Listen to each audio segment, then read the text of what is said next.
I'm going to quickly prove that we are in the biggest stock market bubble in history. And then I'm going to tell you very simple strategies you can use to not only protect but grow your wealth in this crazy time of out of control central banks, big governments, deficits, debts, etc. And then I'm also going to share with you some of the things I have invested in myself personally that have outperformed the S&P 500 to a massive degree with a lot less downside risk. I'm going to do this in 3 simple steps. Step number 1, let's go over the valuations of the S&P 500 right now. And before we do, I know what all of you are saying right now. Whoa, whoa, whoa, whoa, whoa, George, time out, time out. No way. We are not in the biggest stock market bubble in history, not even close. I know what you're going to do. You're going to compare this to the dot-com bubble, but this time it is different. And I'll tell you why it's different, because back then, those companies didn't have any earnings. In fact, they didn't even have revenue. And now these companies in the S&P 500, they are flush with money coming in from their actual sales of their actual products. Well, my rebuttal would be, look, in 1987, when we had the stock market crash, did those companies have earnings? Did those companies have sales? How about 1929? I don't know. Did those companies have sales? How about during the GFC? Did those companies have sales? Did they have earnings? Absolutely they did. So just because the companies have earnings right now or sales, it doesn't necessarily mean that we are not in a bubble. Let's go to a chart going from today's date all the way back to, we'll call it 2000. And on the left, we go from, well, we start in the middle here, 1.5, and it goes up to 3.0 and then down to 0.0, nada. So what this is price to sales of the S&P 500. And during the dot-com peak here, the mania, the height of the insanity, it was 2.87. And then of course, with the bust, it goes down to a valuation or valuations that are far more reasonable. It bounces around here, and even when we were at the norm, we still got the big downturn with the GFC, but you guys know what has happened since then. It's gone up and up and up and up and up and up. We had the exception there, little blip in 2018. Then we know what happened during the cerveza sickness. It goes straight up, and then the Fed starts tightening rates. We have a big bear market, but then it rips higher and higher and higher and higher to all-time highs where we are today, where I'd like to point out the price to sales ratio is roughly, depends on when you're watching this, 3.23 versus .com 2.87. So based on this metric, we are in a much bigger bubble, even when you consider the earnings, than we were during the dot-com bubble and the dot-com bust. But I'm not done. Oh wait, there is more. Let's look at the Shiller Cape ratio, and we see that's trading right around 39. Now it is true that this isn't as high as it was during the dot-com bubble, but that's not to say that it's good. It's still much higher than it was 1987, much higher than it was 1929, and way higher than it was prior to the GFC. But I'm not done. Let's go ahead and look at the trailing 12-month PE ratios, and we can see that is at nosebleed levels as well. And let's not forget Warren Buffett, the best investor of our lifetimes. The Buffett indicator is off the charts. I mean, it's over 200. And compare that to what it was like during the 1980s, the 1990s, and even during the early 2000s. Now, I know a lot of you right about now say, oh, George, well, you can't use the Buffett indicator anymore because we have a global economy. All these multinational corporations are doing business outside of the United States. So a market cap to domestic GDP doesn't really capture everything, and therefore this is a nothing burger. I don't think so. Why? Because look at what Buffett is doing with his money.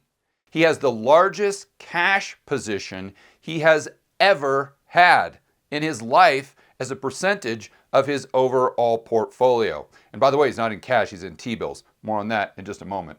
But you have to look at his actions, and his actions would back up exactly what we're seeing with the CAPE ratio, the trailing 12-month PE, and this price to sales ratio, which is at the most extreme level we have ever seen, implying, or not really implying, explicitly showing that we are definitely in the biggest stock bubble in history. Now, does that mean the stock market's going to crash? Not necessarily. Not necessarily. But how do you protect yourself during these dangerous times? How do you protect your financial future and hopefully even grow your wealth?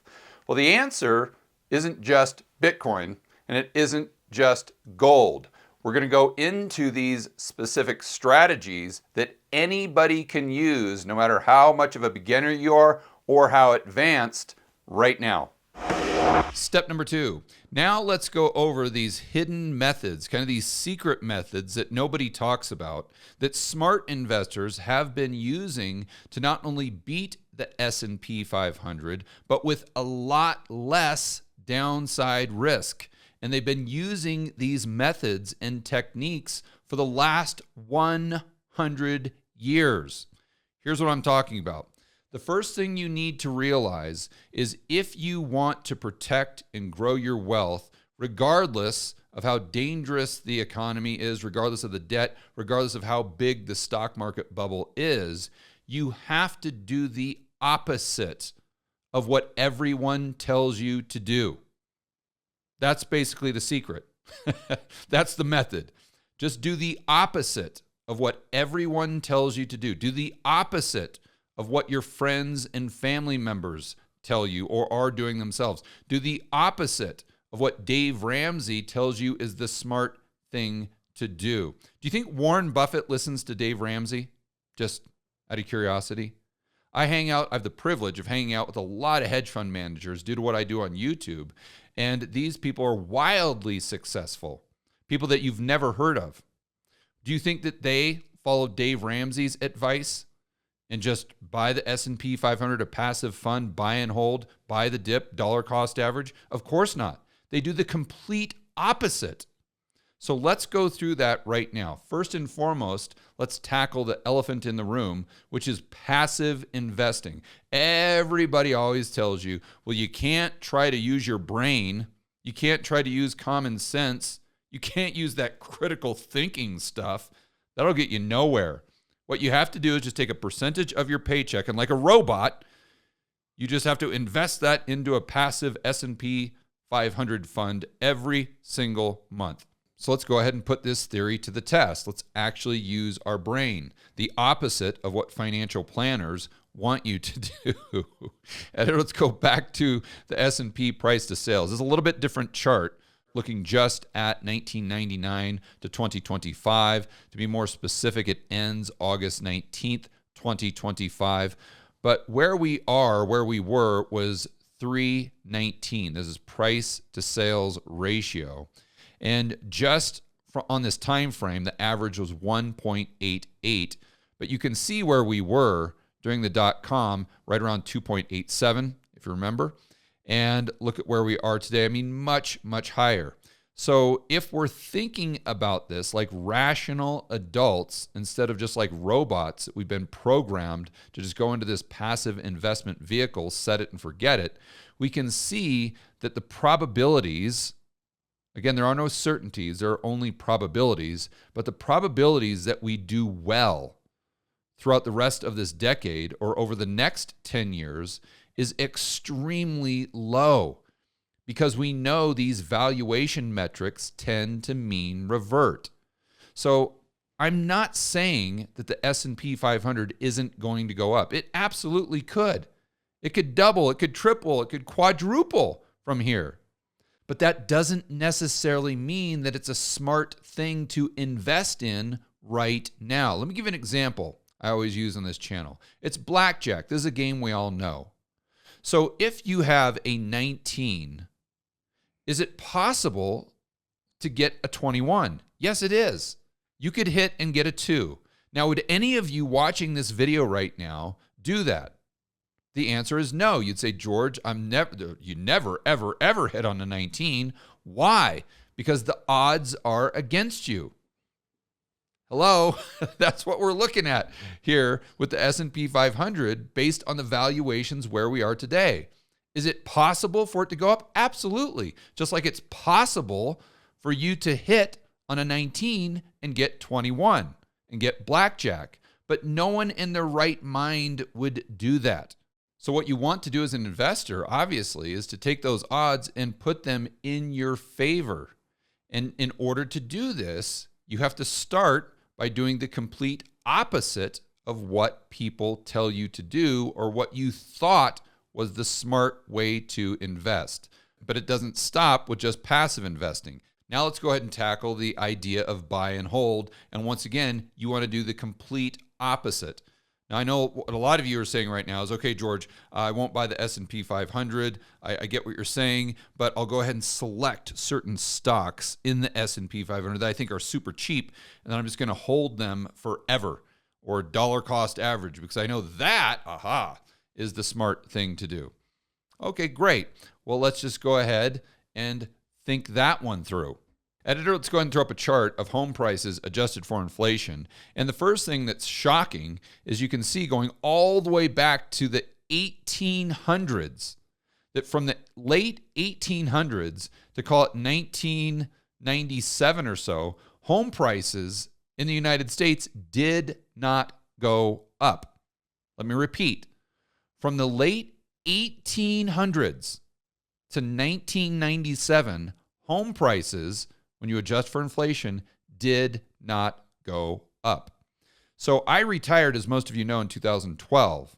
And when I did, I knew nothing about markets. I didn't know what the Fed was. I didn't know what the bond market was. But fortunately, I knew what I didn't know. So I was able to learn from other people. We're going to discuss that more in just a moment.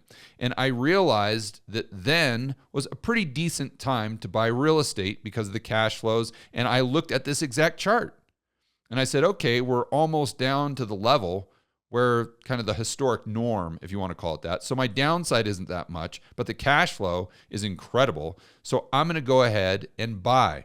So I accumulated these rental properties, put them into a portfolio, and I held them all the way to about 2017 or 2018. Now, I didn't sell them all at once, but I started to sell them. The first home, let's say I sold in 2018. The last home I sold in 2022. Now, did I buy and hold these things? No. I bought them to begin with because I was using my brain and they were cheap and the cash flow made sense. But once they got to a level, these nosebleed levels, where the valuations didn't make sense anymore, I sold them. So it's not buy and hold, it's buy and sold. That's what you want to do. And fortunately, I sold the last house in 2022, where if you look at this chart, you can see that's where we peaked out. So I might have hit the low and absolutely hit the high as far as when I bought and I sold. Now, that would be complete luck. But the whole point I'm trying to make is I had an incredible return on my investment with very little downside, doing the complete opposite of what people tell you to do. The next thing you hear all the time is you have to be fully invested in the market. You can't have any cash position. You can't have dry powder. You just have to be fully invested at all times because you never know what's going to happen. And you can't miss out on these 4 or 5 days in the market where it goes up by, let's just say, 5%. This is total nonsense. Let's just look at the greatest investor of our lifetimes, Warren Buffett, and see what he is actually doing today. And the current cash reserves, I'm just reading this right off of Google, the current cash reserve is the largest in Berkshire Hathaway's history, more than doubling in just over a year. And to be clear, it's not just the largest cash position, it's the largest cash position as a percentage of his overall portfolio. In fact, we can pull up this article from Investopedia and just look at the headline. This chart could explain why Warren Buffett is holding $325 billion in cash. Why is he not taking that $325 billion and just going out and buying the S&P 500 index fund? Why? Because it's not a smart thing to do. That's why. In fact, let's go back to that Google search. And another thing I think is extremely important to realize is Warren Buffett has halted buybacks. So let's read it right off the page here. Berkshire Hathaway has halted its share repurchase program, indicating that Buffett does not see Berkshire Hathaway's stock as a bargain, meaning he realizes the S&P 500 is in the biggest bubble in history, and therefore he's not even buying back his own stock, something that he would have done in the past if he would have had, let's just say, $325 billion. So hopefully you can see that we have had a complete paradigm shift. You have to realize what has worked in the past likely will not work in the future. So you have to do the complete opposite of what you've been told. Instead of passive, you got to go active. Instead of buy and hold, you've got to go into buy and sold or buy and fold, whichever one you prefer. And instead of being totally, completely 100% invested at all times, sometimes that might make sense, and other times it might not make sense, where it might be smarter to be 25% invested or maybe 75% in cash, or some sort of variation based on the overall risk and, you guessed it, the valuations. But there's one more thing that by far is the most important. This is going to be the absolute key to whether or not you're going to achieve your financial objectives. And that is, you have to have mentorship. You have to learn this from other people, or else you're going to have to learn it yourself, and you're going to likely lose a lot of money along the way. So let's go back to Warren Buffett. He had a mentor. This was Ben Graham. If you look at my investing journey, I have the opportunity to go hang out with some of the smartest, most successful investors in the world periodically in St. Bart's. These guys I would absolutely consider my teachers, my mentors. Look at Stan Druckenmiller. Look at Jim Rogers. Look at any one of your favorite investors, and I can assure you they had a teacher or a mentor. Step number 3. Now let's go into some of the things I have in my own portfolio that have crushed the S&P 500 this year with a lot less risk. Now, before we move on, this is not personal investing advice. I'm just going ahead and giving you examples of things that I have in my portfolio because I employ the strategies that we talked about in step number 2, where I do the complete opposite of what everyone tells you is the smart thing to do. And as a result, my returns have been way better and my downside risk has been a lot less. Okay, let's start by looking at a chart from today's date going all the way back to January. Year to date, this is the uranium ETF. URA. Now, I purchased this more recently. Fortunately, I got this big, huge up move. But this is an example of a stock that is, or an ETF, that has crushed the S&P 500 with a lot less risk. So if you were to just passively invest, like everyone tells you to do, in that very cheap S&P 500 index, you would not have purchased URA. And this is what you would have missed out on. 65% return this year. But the important thing here is, what was your downside risk? Editor, go ahead and zoom out of a chart of URA, and you can see, was it at all-time highs? Absolutely not. Not even close. So you could keep your eye on this. You could focus on the fundamentals that are driving uranium itself, and i.e. nuclear. And then you could see, hey, there's a catalyst here. The chart looks different. You could actually use your brain, buy, and then you would have captured this upside with the risk reward that actually makes sense versus the S&P. What I hear a lot in the comments of my videos or when I do live streams and I talk about the stock market being in a massive bubble, people always say, oh, well, George, yeah, right, but you would have missed out on all these gains. You would have missed out on all these gains. So like right now, I'm sure a lot of you said that at the very beginning of this video, when I said the stock market's in the biggest bubble of all time, you probably pulled up your chart and said, yeah, George, but the stock market just this year is up by 12%. And if you wouldn't have been in the S&P 500, you would have missed out on all these gains. I can guarantee you hear that from your friend and family member Fred constantly. Well, you can tell your friend and family member Fred that if they would have been invested in the S&P 500, they would have missed out on all of these gains. That's for sure. And we haven't even got to gold yet. So gold is just a pillar of my portfolio. It's kind of my starting position, if you will. And most of you know that gold has crushed the S&P 500 this year. But what I want to do is focus on just the last month. Because in the last month, what I did is I sold some of the gold that I had to take that to buy the GDXJ. And over the last month, gold is up 10%, but the GDXJ is up by 22% just in the last month. So by using good old-fashioned common sense and the things that we talked about in step number 2, you would have had an additional 12% gain with that exposure to the underlying asset, in this case gold. But now that I've made all the gold bugs happy, let me go ahead and piss them off. The best trade I have made this entire year by far goes back only about 2 weeks, maybe a week and a half.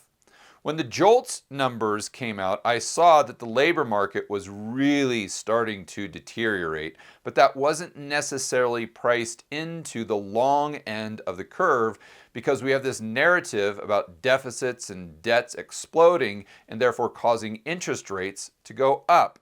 So I looked at this and I said, well, there's some mispricing there, at least in the short term. So I went long 30-year Treasury futures contracts. Now again, I do not suggest you guys do this. This is not investing advice. I'm just giving you examples of what I have done using the strategies we talked and the methods we talked about in step number 2. But I bought 30-year futures contracts when the 30-year was trading right around 4.9. Well, editor, go ahead and throw up a chart. And today it's trading right around 4.64 or 4.65. What this has meant because of the leverage that you have in futures contracts, which again, is why I don't suggest it, very risky. But this trade just over the last couple weeks or so is up 50%. 50%. And you had some great asymmetry. In fact, you had the asymmetry you want, the complete and total opposite of the S&P 500 today because it is in the largest bubble in human history where you have much more downside risk than you have upside potential. But the trades and the investments I've outlined here aren't even close to the best performers that we've been talking about in Rebel Capitalist Pro. Now, Rebel Capitalist Pro is the private investment community I have with my good friends Lynn Alden, Chris McIntosh, Brent Johnson, Patrick Ceresna, and Jason Hartman. And it provides that mentorship that we were talking about at the end of step number 2 for the average retail investor, the Rebel Capitalists out there, just like you. But unfortunately, I didn't take some of the picks that people like Chris McIntosh were talking about at the beginning of this year. Because if I would have done way, way better than even this trade here with the 30-year futures contracts. Editor, go ahead and throw up the charts. One of the companies Chris McIntosh has been highlighting in Rebel Capitalist Pro is Borders and Southern Petroleum. And this year, year to date, they're up 390%. That's not all. Another company he's recommended to our members is Rockhopper Exploration, and they're up just a mere 202% at the time we filmed this video. So the point here is if you do the opposite of what everyone tells you you should be doing, if you're a contrarian investor, if you go against the herd, and if you just use some common sense and some critical thinking skills, there are tons of opportunities out there where the risk reward makes a lot more sense than the S&P 500 if you just open up your eyes to those opportunities. And if you guys want more information on the mentorship, the strategies, the portfolios, the stocks we discuss in Rebel Capitalist Pro, we'll go ahead and put a link in the description below this video.